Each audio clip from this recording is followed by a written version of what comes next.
უსინათლოთა მაგიდის შორბურთში თბილისის ჩემპიონატი დასრულდა. გამარჯვებულთა დაჯილდოების ცერემონია საქართველოს უსინათლოთა კავშირის კულტურის, განათლებისა და სპორტის ცენტრში გაიმართა. ღონისძიებას საპატრიარქოს საზოგადოებასთან ურთიერთობის სამსახურის წარმომადგენლები ესწრებოდნენ. ტურნირში უსინათლოთა კავშირის სპორტსმენები და თბილისის უსინათლო და მხედველობა დაქვეითებულთა 202 საჯარო სკოლის მოსწავლეები მონაწილეობდნენ. შეჯიბრი 2 კვირის განმავლობაში მიმდინარეობდა. პირველი ადგილი ერგო დევიდ დოხნაძეს, მეორე და მესამე ადგილები ქეთევან მურჯიკნელმა და აიშა იბადოვამ გაინაწილეს. ანანო კირიაკოვა მეოთხეზე გავიდა. გამარჯვებულებს საპატრიარქოს საზოგადოებასთან ურთიერთობის სამსახურის წარმომადგენლებმა ფულადი საჩუქრები გადასცეს. აღსანიშნავია, რომ საქართველოს უსინათლოთა კავშირის დაარსებიდან 100 წელი გავიდა. აღნიშნული ჩემპიონატის საიუბილეო თარიღს მიეძღვნა. დღევანდელ ღონისძიებაში მონაწილეობდნენ საქართველოს უსინათლოთა კავშირის ვაჟთა და გოგონათა გუნდები. უსინათლოთა კავშირში ჩატარდა მაგიდის ადაპტირებული ჩოგბურთი.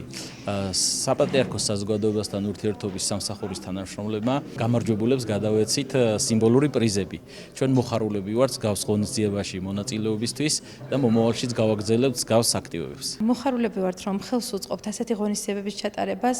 მინდა უღრმესი მადლობა გადაუხადო პირველ რიგში საპატრიარქოს საზოგადოებასთან ურთიერთობის სამსახურს მხარდაჭერისათვის და ხელშეწყობისათვის, რომ ასეთი მნიშვნელოვანი ღონისძიებები კიდევ გაგრძელდეს კულტურის ცენტრში.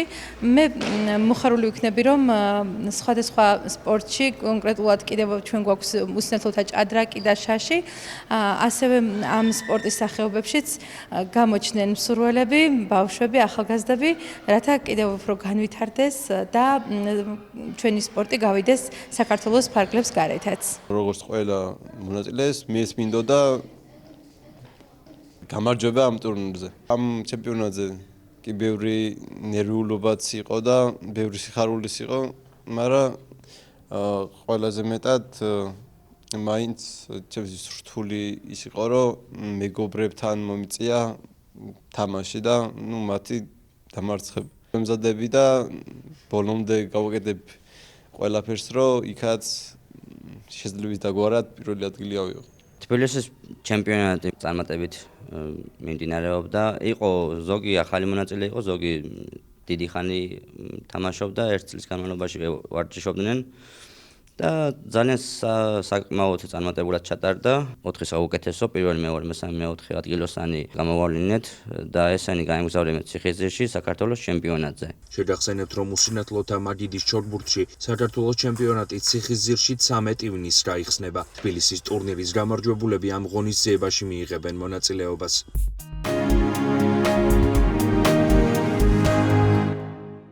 ერთადერთი ამ სახელწოდების წიგნის წარდგინება ოლიმპიურ მუზეუმში გაიმართა. გამოცემა ეძღვნება ფეხბურთში ერთადერთ ქართველ ოლიმპიურ ჩემპიონს გელა კეტაშვილს. წიგნის ავტორი გახლავთ სპორტული ჟურნალისტი მამუკა კვარაცხელია. ღონისძიებას საქართველოს ეროვნული ოლიმპიური კომიტეტის წარმომადგენლები, სპორტსმენები და მოწვეული სტუმრები ესწრებოდნენ. წიგნი საქართველოს ეროვნული ოლიმპიური კომიტეტისა და თბილისის მერიის მხარდაჭერით გამოიცა. მინდა მიულოცო ამ წიგნის მთავარ გმირს გელა კეტაშვილს, ჩვენს ერთადერთ ოლიმპიურ ჩემპიონს ფეხბურთში და ასევე რა თქმა უნდა ავტორს მამუკა კვარაცხელიას.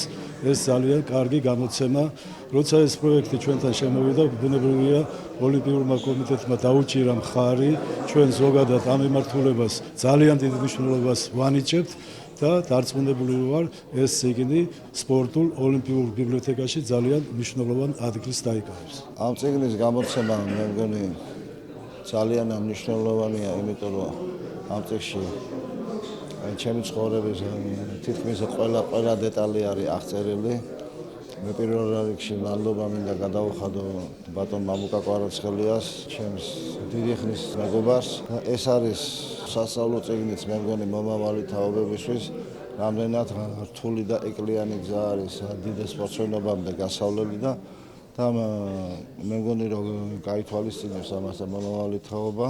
მადლობა თბილისის მერიას და საქართველოს ოლიმპიური კომიტეტს, რომ მომცა საშუალება გამეკეთებინა წიგნი ერთადერთ ქართველ ოლიმპიურ ფეხბურთელ ჩემპიონზე, გელა კეტაშვილზე, ადამიანზე, რომელმაც პრაქტიკულად ყველაფერი შესწირა სამშობლოს და ყველაფერზე თანახმა იყო, ოღონდაც მისი სამშობლო ყოფილიყო ყველაზე წინ და დანარჩენ წიგნში ნახავთ, წაიკითხავ და იმედია მკითხველის სასიამოვნოდ გაოცებული დარჩება მრავალი ესეთი საინტერესო ისტორიებით.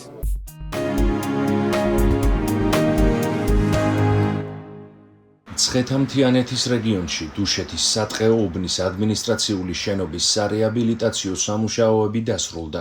ეროვნული სატყეო სააგენტოს ინფორმაციით, ქვეყნის მასშტაბით ჯამში 10 ადმინისტრაციული შენობა მოეწყობა, რაც შესაძლებლობას მისცემს როგორც ადგილობრივ მოსახლეობას, ასევე კერძო სექტორს. საჭირო ინფორმაცია და მომსახურება ადგილზე მიიღონ. გასულ წელს აშენდა ახალი ადმინისტრაციული შენობები ონსა და სადმელში, ხოლო სარეაბილიტაციო სამუშაოები დასრულდა ლენტეხში, ცხეთაში, ასპინძაში, ზესტაფონსა და საჩხერეში.